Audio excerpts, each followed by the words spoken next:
Hello and welcome to the All About X-Men Comics podcast. We've got recap and review for all the most recently released X-Men titles, as well as previews for upcoming books. Please keep in mind this does of course mean spoilers, and depending on the quality of the books, possibly a lot of swearing. I'm host Scorpio Moon, the old lapsed fan so coveted by initiatives like the New 52 and Marvel Now, and hosting with me is... Johnny Alpha, X-Men fan for life. We're kicking off the week with our Battle of the Atom book, All New X-Men number 17. The cover, or at least my cover, has that bright yellow event border, but other than that, it's real dark and spooky, the cloak shrouding everyone with their serious faces, and Choir kind of looks like a candle. The clues are slowly unfolding here in this issue. In a future flash forward, Beast recommends Dazzler run for president, and the pages just kind of cut quick, but next thing you know, she is being elected the first mutant president, but is assassinated, killed by dragons at her inauguration. This, it seems, is what causes the next big rift among the X-Men and splits them up into separate factions again. When Magic and her team of original Hank and Bobby arrive in the future, it pretty much starts the debate again about should we help or interfere with these time-displaced X-Men, and this more or less is it. We get a glimpse of the possible future, slowly dropping in some more puzzle pieces, and then the other team of future X-Men arrive in the present and reveal themselves to Scott's uncanny team. Yeah, that's pretty much it, but, I thought it was really cool, the whole Dazzler elected president, even though it was really short-lived. I thought that was kind of a neat little thing, but it was really sad to see Madrox get smoked at the beginning of the issue. I'm a huge fan of his, and I just loved a lot of the banter in it, especially some of the stuff Iceman said, like when he saw the future Colossus and his mustache, he's just like, do people really grow mustaches like that in the future? Then it is a scary place. I mean, there was some good stuff in this book, but yeah, it was really just kind of setting some more stage and just being a little bit of a calm before the storm of this. Like you pointed out, these new good X-Men appear before Scott and his uncanny team, which means that the good X-Men from the future are aligned with our so-called bad X-Men from the present, and our so-called good X-Men from the present are aligned with the bad X-Men for the future. And this is a very interesting, very exciting, and very clever plot development that I can only just see good things coming out of. I think, like you said, the whole idea of it being really sad, I loved that picture they painted in the beginning. That scene of despair, you've got your first glorious mutant president assassinated, multiple Madroxes dead all over the place. Beast is just beside himself with grief. Yeah, to the fact that, he's actually becomes a bad guy, which people thought that, anybody besides Hank McCoy would go that route. I mean, he was like the last bastion of goodness, you know what I mean? So it was really kind of a big breaking moment for a lot of people's favorite character right there. Yeah, I mean, I guess you could say that you could kind of just read the first few and last few pages and basically know everything that happened in this book. But like you said, I think there was a lot of good stuff in the middle, which leads us into why we're going to do thumbs up or thumbs down, buy it or skip it. I'm going to say thumbs up. It's a nice calm before the storm, and if you're reading this event, you're getting this issue anyways, but if you're not, I'm going to say just go ahead and just wait to get the event hardbound or trade paperback when it comes out for this issue. It's really just another setup issue. I'm going to go thumbs up. I mean, the whole first mutant president assassinated thing, I mean, it kind of almost seems like a cliche of some sort, or at least it should be when you look back on it, but it was presented well. And as far as buy it or skip it, if you're one of those people who is bothered by the pace of the all-new X-Men, well, this book is probably going to murder you. And I mean, you're probably right to be hoping for more story for your $3.99. But even with as much as I, praise, the whole just beginning and the end thing, the middle is really where you enjoy this book, because this is the X-Men being the X-Men, and you should be reading it, so buy it. Moving right along into the all-new X-Men special. I mean, what a great idea, Let's spend some extra time with our original cast of X-Men outside of the school, all the teachers, and of course the Battle of the Atom event. This book is set before Battle of the Atom, and sometime after Angel deciding to leave to join Scott's uncanny team. So I think by now we've had the part where Jean is so desperate to change her future that she makes out with Hank McCoy, kind of like a middle finger to fate. It almost kind of reminds me of that scene in The Last Action Hero, Arnold Schwarzenegger's like, yeah, you think you know everything? Well, I bet you didn't see this coming. And he starts spouting out a bunch of nonsense. Rubber baby buggy bumpers. Yeah, exactly. Well, listen to this one. Rubber baby buggy bumpers. Ah, you didn't know I'm gonna say that, did you? That's probably a good explanation as to why Scott wants some alone time with Jean, as they try to enjoy their day off, which we know just won't happen. Bobby and Hank also pair off and discover the joys of group yoga in the park, or at least watching hot women in spandex do it. Beast spots a bookwormy chick on a bench, totally goes for it, and ends up invited back to one of his old professor's labs. And at this point, it's all been character, and then out of nowhere, Doc Ock comes crashing through a wall. I mean, you barely even have time to consider the fact that he's supposed to be dead. Or at least that body is anyway. Before Doc Ock-infested Spidey comes crashing in too, the fight spills all over the place, eventually to include Scott and Jean. All your main players are involved in the Rumble. This unexplained, younger-looking Doc Ock is crazed, out of control, leaking temporal radiation all over the place, and he's got to be stopped. Spider-Man hilariously tries to lead the original team into battle, and it's just such a great clusterfuck. I mean, have you ever even tried to imagine, would you ever have tried to imagine, what would happen if Doc Ock possessed Spider-Man's body and tried to lead the original X-Men into battle against himself? For real. Yeah, and a lot of the stuff that he says is classic, like when he's telling Iceman to do something, he goes, "Hey, Ice Boy, try to cool him down." "I'm Iceman." "Huh, I think not, son." Just he's a total cocksmith about it, but I mean, it was pretty cool, and he's trying to convince these people that it's not really Doc Ock without explaining how he knows for certain that can't actually be Doc Ock. And yeah, all of Bobby's spandex lines, because at the beginning, like you said, he was watching chicks do yoga, and he was really happy that spandex caught on, and then he flies in, and he sees Doc Ock in his tight green 80s costume and stuff, and he's just like, "Oh man, why did spandex have to catch on?" Yeah, it was a random issue. A lot of the stuff happened in it was just really kind of random, but fun, Okay, so a couple more, random, just notes and odds ends and this and that. Beast seeing Doc Ock's deadly arms like a moving jungle gym was a really cool way to make an analogy to kind of credit his Danger Room training, even a more primitive one. Should he really be so openly admitting he's from the past, though?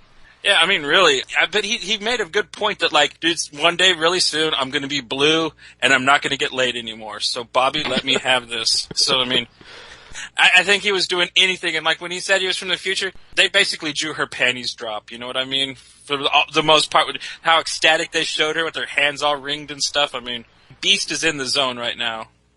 Yeah, that was quite a line. I mean, not even to mention, that, she was turned on by the idea, even just they were mutants, She's like, "You're mutants? Cool." Not a reaction they hear every day. Nah.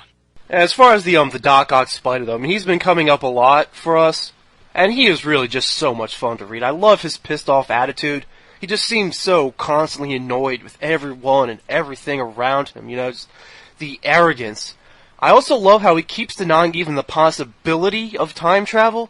He kind of sounds like one of those Vulcans from Star Trek Enterprise. They would always go on and on about how, the Vulcan Science Council or whatever has determined that time travel is impossible. The Vulcan Science Directorate has concluded that time travel is impossible. Yeah, because he thinks that, he's the smartest dude, and there's no way anybody could have figured anything more than he could out. So, I mean, it really plays to the ego of the character. And like you said, he has been popping up in a lot of stuff. I think the one bad thing that comes out of it is he is written so much better by these other creators that take him on and put him in these books than he actually is in his own series, which is very tragic in my opinion. But it is good to actually see that you can do good with this version of Spider-Man from time to time. Yeah, it is a shame, but I guess, enjoy it where and when you can. I'm getting a kick out of it, but we all know it's not going to last forever, so. Now, this issue was not the only bit of the story, though. It was an oversized issue, which is also always fun to read. I love big comic books. I mean, what's better than a comic book than more comic book? But yeah, this is going to cross over into the Indestructible Hulk Special #1, and also Superior Spider-Man Team-Up Special. So, there's a couple more issues to pick up if you want to continue along this storyline. I don't know how much the all-new X-Men are going to still be involved in it, but I think there'll be something worth looking out for, especially if you want to get down to the mystery of who is this young-looking Dr. Octopus that shows up. So you want to go thumbs up or thumbs down and buy it or skip it? I think it was cute and clever, and it was a nice little nostalgic look at certain things. But I'm just going to go thumbs down, skip it. It's really not needed, and it's really just going to be a big tie-in. It's A plus X all over again. They're just really trying to tie these characters in with Spider-Man and the Hulk, and I could really give a rat's ass. I'd have liked it better if it was just an X-Men standalone little series that they did with this. So skip it, thumbs down. Let's see. I guess I'll go thumbs up. Just 'cause I got too much of a kick out of this. This was too much fun to read, especially Doc Ock Spidey trying to lead the team of X-Men in a battle against himself. So, I mean, I guess I'll go buy it too. Moving on to Savage Wolverine number 9. Now, if I'm accusing all new X-Men 17 of being light on plot, then damn. So Wolverine falls through the atmosphere of an alien-looking planet and has to fend for himself until a kid shows up who has no idea really what he's doing. It's a real treat to look at, though. You know, lots of spacey images, violence, perfect hues to complement the alien environment and gore, and what we have so far works as a great setup for a Wolverine story. Pretty much like in the first issue of the series, you know, lots of Wolverine stories drop him off in the middle of nowhere with only a hazy idea of how he got there, not much idea of what's going on. I mean, that's literally the story of his life. And this comic also mimics that for the reader. Just as you read this issue, you kind of don't really know what's going on either.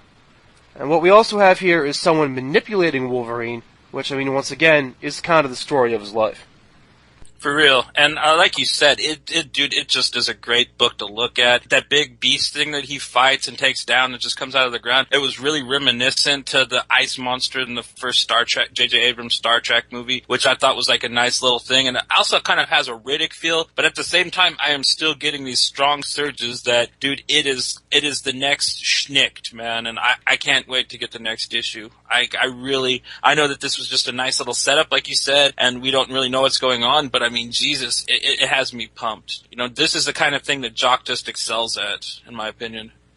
I know you were really looking forward to this one, and I'm really looking forward to what happens next, but yeah, there's honestly not a lot to discuss about it. No, you pretty much summed it up. There's really not too much dialogue. There's basically, these guys are giving the kid a directive, telling him that he's got to find Wolverine. They're tracking him, and something bad's going to happen if he doesn't, because he's already in pain constantly for some reason. It's not explained to us. So, and all we know is the kid says basically he is the same thing as Wolverine. There's a bunch of him that are made, and they're all supposed to be the same thing as Wolverine, and Wolverine is skeptical to believe it, and that's about as far as we get in this issue. And like, him and the boy go on a little trek, which is very Riddick-esque in my opinion. But I love the Riddick films, so yeah, there was kind of a Riddick-y feel to this kind of, and you know, they're both Wolverine and Riddick are both slick shit killers, both kind of outcasts. So it's a pretty fine analogy, and yeah, both wind up dumped on alien planets, you know, fighting off some kind of crazy monsters. The expressions are great in this book. Jock's version of Wolverine in this, like the kind of smart-ass face that he draws on him, it's quite different than anybody else's modern take on Wolverine that I've seen in a while, so I had a lot of fun with that. And if I can take one stab at the plot, it kind of seems like, I don't know, like maybe there's some group of people who want to jumpstart their own evolution, or pause it in someone else. I mean, I'm pretty sure the whole idea is going to come down to the idea of mutants. I'm not sure if that's a good guess or if that's just kind of like, you know, duh, Scorpio, like what else would it be about? Basically, but yeah, it's a good point to make, and at this point, Jock has kept it so vague that, dude, it could be anything. You know, it could be all Giorgio Tsoukalos with it. It could be aliens. You know, who knows, man? Like, Jock likes to keep his stuff loose, and I like that he kept it vague at the beginning. But I mean, at the same time, at least for me, he's really got me captivated. I can't wait to read more of this title. So, thumbs up or thumbs down, buy it or skip it? Thumbs up. Buy this book. It's the kind of Wolverine book I'd die for, man. I cannot wait to see the next issue. I can't wait to see what happens in this book. This looks like Schnicked Part 2. Love it. Thumbs up for taking a chance, and thumbs up for quality artwork that was, you know, very interesting, a little unique and different to look at least for, like, you know, what some people might be used to. I've got to go skip it, though. I mean, I'm glad I bought it. It's an interesting thing to have in my collection. But I couldn't recommend it. Like, you know, I wouldn't find myself saying, hey man, are you reading Savage Wolverine? Oh dude, you won't believe what happened in issue 9. You gotta read it. Right. I see your point. But, that might change in the future. Yeah, it's going to make a great trade paperback, I'm positive, so you're probably right. You know, you could go ahead and let this issue slide, see where it's going a little more, and like maybe just wait till the entire arc runs and then get the trade, man. It'll probably be better to read that way anyway, so that way you're not just like, get to the end of this issue and just like, okay, man, what the hell? You met the kid, now what? You know, kind of like how we're at this point, so. Oh yeah, did you make the point, like, I think a week or two ago, I forget if it made it into the final edit, but you're talking about, Jock writing this story kind of like about him and his son, in a way? Like Wolverine the kid character might like be stand-ins. I saw this video online. I guess apparently Jock's son made like a little YouTube video, like mashing together clips and music to promote the arc. Yeah, no, I'll have to check that out. That sounds pretty interesting.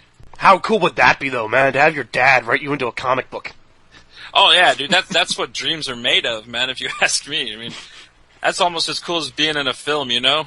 So yeah, that would be something to keep an eye on. Now, normally I say that, we're going to dive right into the good stuff or something like that when we do these podcasts. And, we did start with our Battle of the Atom book. So, that's kind of the big thing of the X-Men. But I think this week we kind of saved the best for last with Phantom X Max #1. Yep. Damn, was that ever a treat, man. I mean, first of all, this is exactly what I imagine Phantom X doing, like when he's not running with any particular group of X-Men. Like, he's out there involved in, like, the most super, super, super secret kind of shit. And, like, everything for him is always kind of about, like, it's always black and white, but it's black and white at the same time. Like, the issue starts off with Phantom X is breaking into this compound to steal this super secret weapon. And, for Phantom X, it's always, all about money and, that whole anti-hero thing and all that. But you kind of see later, it's like, what's he doing? It kind of looks like he's rescuing this weapon, too, because the weapon kind of looks like an alien baby kind of thing. Yeah, it seemed like it was alive. It really reminded me of something from like a David Cronenberg movie like Videodrome or Existence. It was kind of like a biological living gun thing. And it was very interesting looking. And of course, Phantom X is a wanted man, so you've got super, super secret agents on his trail, and he's kind of flirting with one of them, in a way, as she's chasing him. And these people are pretty badass themselves. You've got the one secret agent chasing him, but, when she kind of fails, they introduce, like, super, super secret agents. And I really should have written, like, a gauge of how many supers each agent deserves. But yeah, like, the super, super secret agents come in and show how badass they are immediately by killing all the other super agents just to get them out of the way, because they don't want them to slow them down. They've got their own way of how to take down Phantom X. The book is all sorts of violent. I mean, they can decapitate people just with, like, punches and kicks. I don't know. I love the art style, and, like, these super secret agents, they almost seemed like evil characters from a Hanna-Barbera cartoon. I almost got this, like, Scooby-Doo feel, because the one guy's got an ascot, and I don't know, they're almost cartoonish, but that's the allure to the book, and it's very super sexed up, because, like, the chick secret agent is, like, threatening some kind of lesbian domination sex on Phantom X's little cutie agent that's after him, so you're kind of concerned for her well-being with these creepy, murderous secret agents that really don't give a damn about really anything besides the mission or what they perceive to be the mission. Yeah, so those guys are pretty much going to be, your bad guys for the series, I suppose. And see, now, this is a book that takes a little more advantage of the whole idea of a Max series. So, it's not just like, we can drop a couple F-bombs if we want to, but, I mean, you literally have this one guy, he's fighting Phantom X, he's taunting him, and he says he's going to, what was the line? Punch him full of more holes than a Lilith fair? Yeah. Well, that's the good thing about this, is they didn't just celebrate vulgarity. They found very clever little pop culture referenced ways to actually be crude without actually just using cuss words constantly. They really did just use more grotesque metaphor terms to insult each other than actually just calling each other established cuss word names, and stuff. And I found that a little more interesting than just, like, having them say F this, F that, and show boobs all the time like Wolverine Max. Yeah, there's like, implied lesbian rape in this issue. Well, there's all kinds of kind of sexual perversion going on. Ava is mad at Phantom X because he's playing with his little bioweapon that he stole. He comes out and she's like all in bondage gear. She's got a little paddle and she's just like, "You've been a bad boy." And like he's like, "Well, not now, Ava." And she's like turns into a little sad face, really quick. And I don't know, there was like a lot of implied sexual reference, but there was actually no like nudity or crudity involved except for it being implied. And I actually appreciate that better, personally, than how some of these Max books just go for the full Monty, and it lacks cleverness, it lacks creativity. And this what's his name, Hope, dude, he's really nailed this little title, man. Like I said, it has this really good kind of cartoon feel. You could almost see this on Adult Swim kind of animated series, and I hope one day it actually is, because dude, like you said, I had just a ball with this issue. Yeah, man, Adult Swim would be perfect for some way to animate Phantom X. I would love that. And you're so right, like, it's very cartoony, and it can still be sexual and violent in this kind of, like, cartoony, but also just, like, dark and gross kind of way. I mean, I don't throw this word around a lot, but the book was honestly perfect. I mean, the big thing I was worried about going into this series was the whole idea too experimental for defining Phantom X. And they haven't done anything yet in the story. It's only the first issue to try and define Phantom X. But I mean, the tone and everything for it seems so perfect for it so far. I think he does have a grip on this character. So, I mean, obviously he impressed the Marvel people enough to get the series. And with this issue, he's impressed me. So if he wants to, you know, throw us some info or put down like some knowledge on, this is Phantom X, this is part of his past, this is for real, I'm willing to let him take a stab at it. Yeah, for real, me too. Like you said, he's impressed Marvel, he's impressed me and you, so I consider myself to be quite a Phantom X fan. I actually like that he's doing classic Phantom X. He's not doing the Phantom X that's been broken up into 3 people, like what was recently happened to him in Uncanny X-Force, so I actually appreciate that aspect of this book as well. Yeah, maybe he's actually better just to say, you know what, skip that. I'm just going to go with what I see Phantom X as, and take it from there. Yeah. So I guess it's time for a thumbs up or thumbs down, and skip it or buy it. I mean, it's kind of rhetorical to ask, but yeah, man, thumbs up, buy it. It was even better than I was expecting. Like I said last week when we were kind of commiserating on, like, our fears to this book, I was actually saying that I was hopeful that it would be okay, and, like, it was better than okay, man. It really was, like, one of the best things I've read this week, so, yeah, thumbs way high. And yeah, I mean, if you can't tell by this conversation, obviously we're both going, thumbs up here. I'm going thumbs up, and I'm also going to say buy it. One of the things that I loved about this book is just how it feels like. And this is really comic books for adults. Yeah, but I mean, it's also kind of one that you could let somebody that's around, I don't know, 14, 15 read, and not actually cringe about, like, them seeing too much or, like, being too saturated with adultism, you know what I mean? It's got, like I said, it's got almost that evil Hanna-Barbera feel to it. It's just fun, you know what I mean? So you can let a teen read it without actually feeling bad, letting them read something that's a little more mature than, it's said to be more mature than what they're supposed to read, but I think that it would be fine, personally. Yeah, you could probably go rated teen on this. And like we say about, the fuck words and all, like, you can do more with the max title than just use fuck words. But like when you do read a book that has language in it, like, I don't know, like there are times where, I mean, I guess I do notice it, like, oh, hey, look, they're, using this word or that word or whatever. And where I guess I should really just kind of not notice it and just, like, read it as normal. It's like, yeah, this is normal comic books, this is adult people reading it, like, that's fine. Like, I don't know, there's something about that, like, when I'm reading a comic and I get to, like, my first F-bomb, first curse word, or, first thing that I know would not be allowed in some other book, I kind of almost just, like I breathe this sigh of relief, like, I'm just like reading a nice normal comic book without all these restrictions and censorship and garbage. Well, yeah. I mean, and like, I like you, I'm kind of used to it. I read a lot of Image books and a lot of Vertigo books, and they've never censored that out of those in those imprints. So when I see it with a Max title, unless they're really trying to drive it home and they overdo it, like they do with Wolverine Max, like honestly, like cussing is the really only gimmick that book has. There's nothing else to it besides it's Wolverine that cusses, and they really just try to drive it home too hard, in my opinion. But this, like I said, dude, they're almost more clever with the kind of vulgarity that they come up with, I'll punch you full of more holes in the Lilith Fair. I mean, you know exactly what that means. And sure, they could have said it a lot cruder. I mean, but they didn't, and I appreciate it better for that. And that's also what, like, the third mentioning of the Lilith Fair on this podcast? Yeah, it's like Hope was listening to us, and he's like, oh wow, these guys make fun of Lilith Fair, I'll throw it in there for them, Or almost feels like at this point. Yeah, I guess that's just going to be one of the tropes of our podcast. Alright, now on to the previews. First up is Astonishing X-Men number 68, final issue. Damn. Another one, right? The third series to end on our watch, following X-Factor and then Gambit. But this one's getting a replacement, though. Amazing X-Men is going to be coming up in this one's place. Not to mention, we're also getting a Marvel Knights X-Men, which I saw a preview for, and the back of Marvel Knights Spider-Man, which looks pretty interesting. So we do have a few replacements popping up for these. Yeah, so that'll be something to look forward to. But it looks like it will be a one-off last-issue adventure for the team. And if it's anything like the show that inspired it, Friends, the finale more than anything else will at least just stay true to the series. Right. Gambit adopts a monkey, I guarantee you.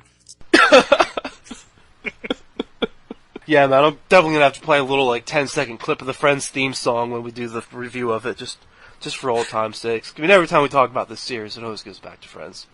For real. But, we also have Ultimate Comics X-Men number 32, Wolverine Unleashed, or the son of Wolverine anyway. What will this mean for the war? Will the war on Utopia be able to go off as planned, or is sicking a berserk mutant on your own people going to turn out to be a bad idea? Look, this is going to be anything like a follow-up to anything like what we had the last issue of Ultimate X-Men. This is probably going to be the most hardcore, bloody issue of this series since Spencer and Wood relaunched it a couple years ago, because it's kind of been a more political, more issues-orientated comic. But, I mean, this World War X, they've actually really just brought it, and they're actually cutting each other up, and people are dying in this arc, finally. So I think Jimmy's going to do what Jimmy's going to do. That is to protect Kitty Pryde. He loves her. I mean, there's no ifs, ands, or buts about it in this series. So Jimmy ain't going to hurt her. And yeah, it's going to be a bad move for Jean Grey and Tian for pissing Jimmy off and then letting him go. I guarantee you. This is the first time we'll see Jimmy actually be like his dad in this series. Yeah, man. If a shadow could cast an even darker, more ominous-looking shadow, it would be this alternate universe X-Men book. Right. Now, Uncanny X-Force number 12 is a special issue for Spiral, focusing on Spiral, who in the last panel of the previous book won a Sexiest Moment award. Can she pull a repeat? Well, I don't know, and I'm really happy that, dude, it looks like they're actually going to put her on the team of this Uncanny X-Force, which is very interesting because they've done it before. They've put Deadpool and Vanisher and a couple other villains in the X-Force team. She has serious past with Psylocke, but if they can squash that and become teammates, and then, yeah, keep sexy Shiva chick around, it's going to be all good for this title, in my opinion. Now, Wolverine number 10, Wolverine is killable without his accelerated healing power, but he's not on the run, he's on the hunt. Somehow, this will take him to his old stomping grounds, and by old, I mean really old, like Howlett Estate old. Because, Logan's actual name is James Howlett, and he used to be a sickly little kid. Insert rant here. Now, I actually like the idea that he was a weakling child. It's ironic, and it almost kind of makes sense that his mutation would be healing. And the whole idea of growing up a hard life that made him tough, somewhere in 1800s Canadian mountains, is more or less what I always pictured. But as far as the details, nothing can live up to the mystique that decades of wondering creates, so I kind of wince at anything that involves revisiting his new, made-up past.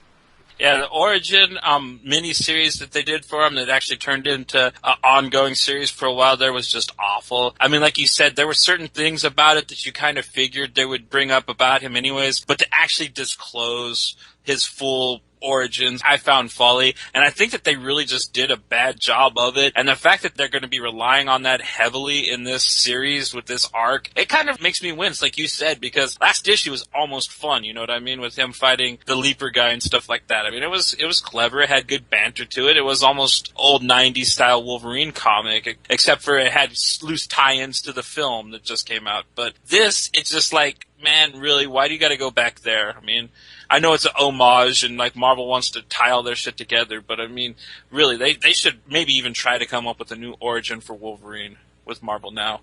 Yeah, I just was not really a big fan of the whole Wolverine origin idea.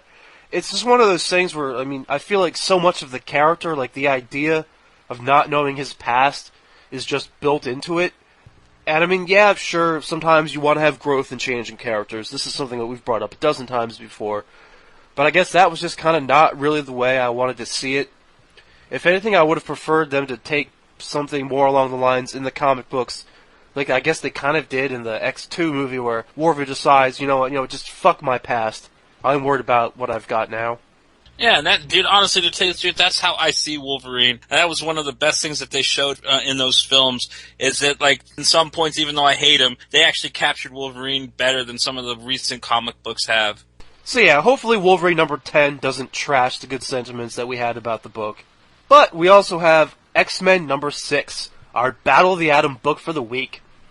Looks like Rachel is set to play an important part, and something sets off Xavier's grandson. It looks like he's about to expose himself for who he really is. Yeah, it's another Brian Wood issue, so I'm really expecting top-tier writing on this issue. Not to mention, we have, after this, only 3 issues left of this event, so I really hope that we'll get some action in it as well. Yeah, it's time for something to pop off. Okay, so that wraps up recaps, review, and previews. What fun segment should we do to end the show this week? Do you want to spike the punch, man? Yeah. Oh, yeah! You want me to go first, or...? Oh, yeah, please, lead us off. My spiking of the punch is an Image Comics offering. It is Lazarus, issue 4, from the always amazing creative team of Greg Rucka and Michael Lark. Since this is the 4th issue, I'm going to give a little rundown of what it is. So this comic is a basic but well-written and hard-hitting tale of haves and have-nots set in a not-too-distant future where food is scarce and few families control what food there is by force against normal people, which they call the waste or the waste-nots, very crudely. This story focuses on the Carlisle family and their bioengineered, unkillable femme fatale enforcer, Forever Carlisle. That's her name, Forever. And basically at this point they're very vague on exactly what makes her tick and why she is so unstoppable. They're going to be getting into that in the future. But basically, she is sent by the head of her family to thwart a plot to sabotage her family's operation by one of the younger family members, and he's in cahoots with their rival family, the Moray family. So basically, she goes to Mexico to talk to the head of the family and discuss a parlay for a truce. And the family that she's supposed to be undermining, who wants to have his little coup, basically doesn't like it, so he decides to throw a bomb at her when she's coming back across the border with Moray's family's Lazarus enforcer, which is just like her. He's the only person that she knows like her. So basically, this issue starts off with them presumed to be dead, and her and this other Lazarus enforcer just get up and decimate these troops. I mean, just brutally, just horribly, just cut him up and just take him down. And basically she finds out what had happened, and she kind of goes on a little revenge thing. It's sanctioned by the head of the family, and she kind of takes out most of the faction that in the family that was rising up against, but she didn't get the one son of the family that got away. And basically this issue ends us with a letter that's sent to her that kind of hints that in this next issue we are going to get the truth about her origin with her. And I think it's going to be like a really ground-shaking thing. I mean, Rucka and Lark, they're just amazing. They're on fire. Everything that I've read of theirs, they're akin to like the team-up of Brubaker and Sean Phillips. So I only can expect that this is going to just be as hard-hitting as it's been so far, and this twist is just going to be epic. So this was a really cool spiking, I think. Yeah, man, heck of a choice. I mean, so I'm reading this thing, and, it's like the rulers are called families, and they all own their own sci-fi type specialist killers. But, running the world isn't enough. These people have to fuck with each other. It's intrigue, double-crossing, almost soap operatic drama. When you read the intro, you're kind of like, what the fuck is this shit? But they paint it so well. It's almost realistic how well they sell this idea, which is what I love. Like, this is real quality here. It's basically the best science fiction film this year that you've read instead of actually got to see. I mean, I really could just see this as like a great blockbuster film, the way it's done. And Lark's art is just so picturesque anyways. It's kind of very cinematic while you're reading it. Alright, so for me this week, I'm going to spike the punch with The Movement number 5, coming out of DC. One of the things I love about this book, well, I mean, first of all, it's written by Gail Simone, who I guess can be real hit or miss. I don't even know if that's fair to say. I mean, she can be real hit or miss with people. It seems like Gail Simone is just a really polarizing figure. Like, everyone just seems to really love her or hate her. And I don't even know how much of that is her writing, necessarily, and how much of that is just, like, her Twitter presence and her loud mouth, so to speak. Just like the things she says. She's never afraid to put her balls out there or put her vag out there or whatever. Just say whatever's on her mind. Well, I mean, definitely, she's one of the most talented DC has at the moment, probably the most talented. Like, her and Jeff Lemire are probably the only people at DC that can actually be called writers at this point. And what she does here, which I also love, is it's kind of like taking a chance again, because this isn't like, an established book of people here in the movement. I mean, I guess there are a couple of characters who have come from other things, and, specifically other things that she's written, but, it's not just Superman or Batman. You've got all these, like more minor characters or more new characters, and that's always kind of risky for a book to do, to try and introduce new characters, because they just traditionally don't really sell as well. But what you have here is a bunch of teens who, they have superpowers, and they take it upon themselves to right wrongs. This issue that I just read, issue 5, they go in and they've got 2 like kind of crooked cops held captive. Like, you know, at least the one of them had kind of at least threatened to like sexually exploit this young girl, and you know they're trying to right this wrong. They want to like hold a trial for them, and you know what exactly they're going to do based on guilty or not guilty, I don't know. But what I love is there's a lot of gray area here. These kids running this movement, or Channel M as it's sometimes called, they don't all necessarily come across as good. I mean, especially because this team, like, just this mix-up of people, like, there's so much, like, difference between, like, you know, kind of like the nicer ones, I guess you could say, and, like, the meaner ones. Like, it's almost kind of hard to imagine, like, how this team comes together, because they have these very different attitudes. And even, you know, some of the, you know, the so-called bad guys, so to speak, like the police chief, he's not, like, a total bad guy to them, you know, and he's just doing his job, too. He's trying to, you know, stick up for and protect these cops. I mean, these kids are also in real danger. You know, they've got, like, hit squads being put out on them. You know, they're playing with, like, very serious, very adult kind of stuff. Like I said, like, they're not all necessarily good, so to speak. It's that gray area I'm talking about.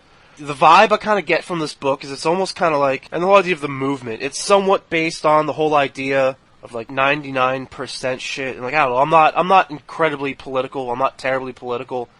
So I don't know, like, exactly what the connection is supposed to be there. Like, you kind of, like, imagine if, like, you know, like, what if all these, like, you know, protesters and special interest groups, like, what if some of these whiny fucks had superpowers and, you know, decided to, like, really enforce their ideals upon the world? And that's kind of what the movement is. And I gotta say, man, this is an excellent choice, especially for this show. And I've been thinking this since the issue 1 came out, that this is practically, basically, the closest DC Comics will ever actually be to having their own X-Men title. I mean, the movement is basically, if you're a DC fan, it is the closest you're going to get to having an X-Men book. And I mean, yeah, they're rough and tumble. The Virtue, the leader, she's a hard ass. I think that Gail Simone writes herself in that character, to tell you the truth. And then there's the other ones, like there's the Rat guy and stuff like that. And sure, he's a little skeezy, but I mean, honestly, he's like one of the most virtuous characters in the book, and I don't know, just their powers and the way that they're aligned and the way that they're set up. I mean, it's very, very X-Men-esque, but at the same time, it's its own thing, and it's still kind of, you know, it's very optimistic while being tragic at the same time. And I love the whole thing about them fighting cops. It's very groundbreaking. It's very gritty. And it makes me very scared for the title because, you know, anything like that has balls, DC cancels. So, I mean, I really hope that doesn't happen with this book, but I'm almost pretty sure that it will. You know, DC doesn't like to have good books on their label. Yeah, apparently not. Yeah, I kind of feel sad for this title. I mean, I feel worried for it because I do have a bad feeling that this title is not long for this world, and I don't know what that would mean for its sister book either. I think it's called like the Green Team or something like that, associated with it in some way. And it's kind of the opposite. In that book, you've got a group of really rich kids using their money to kind of like try and put an influence on the world. Kind of doing that whole 99%, 1% battle. I think I've seen it around. Is it the Green Team Millionaires is what that book's called? I think I've seen it. I haven't read it yet. I didn't know it had to do with the movement. Otherwise, I'd have totally got it. But and who knows? Maybe the Green Team Millionaires will end up making itself a future Spike the Punch segment. So yeah, the movement number 5 is going to be my recommendation. Do we have anything for a sexy moment? Oh my. Yeah, I do. Phantom X Max. Ava and her little outfits, man, when she was the dominatrix, when she was the nurse, when she was like the barbarian woman ready to fuck people up for Phantom X, that was pretty sexy in kind of a cartoony way, but yeah, that's about the closest we got this week, at least, that I saw. Yeah, man, this week is kind of a hard one for me. I didn't really see a lot that, like, looked necessarily overtly sexual or, like, you know, necessarily screamed sex to me. I mean, so if I'm gonna pick one from anywhere, I guess it's gotta be Phantom X Max number 1. There are a lot of girls running around in lingerie in that issue. They're not so clearly drawn as to be, like, super, super sexy. But I still think just the whole tone of Phantom X has a lot of sexy in it. Even though some of it's kind of dark and implied rape, which isn't necessarily sexy. Well, it depends on how twisted you are, but I guess, yeah. Yeah, I mean, I guess if you're into that, then maybe that could be sexy to you. Yeah, I guess I've got to go with Phantom X number 1 being the issue to have my sexy moment. I guess I'll go with Eva. Well, not even necessarily for, like, you know, her little dominatrix thing or all that, but just like this crush that she's running on Phantom X was kind of sexy. Yeah, It really, and then the banter between the two of them had me rolling the entire book. And she totally girlfriends him the entire time, and she's like a computer program. And it almost makes you feel bad for the bastard. Yeah, because it's not like he can get away from her. I mean, she's his nervous system, for crying out loud. Right? And, she's finally got Psylocke out of the way. She already has more competition. Poor Eva, she's never going to get a chance. But then again, she doesn't have a form, like a physical form. So, I mean, there's not much that, she could do for Phantom X besides, I don't know, be a hot hologram, and that's only fun for, the first couple nights, I think. And then afterwards, you know what I mean? The lotions run out, you got a stinky sock in your room, and, you got to find something better. Yeah, it's got to kind of be one of those non-traditional kind of romances. I guess in some ways it kind of reminds me of Misfits a little bit. Back when those two characters were trying to have a romance, but she couldn't touch anyone, so they would just jerk off to each other. Yeah, poor Curtis, man. He always got bad luck with women. He always had to hook up with a psycho or something that he couldn't actually touch. And then he had to turn into a girl and flip his own self off. Right? Curtis was a great character, but yeah, he never really got a break. Okay, so I guess as far as I'm concerned, if you're looking for something sexy out of your X-Men books this week, then you're probably going to open up the pages of Phantom X Max #1. And that's going to do it for this installment of the All About X-Men Comics podcast. But we are certainly going to be doing this shit again, so please tune in next week.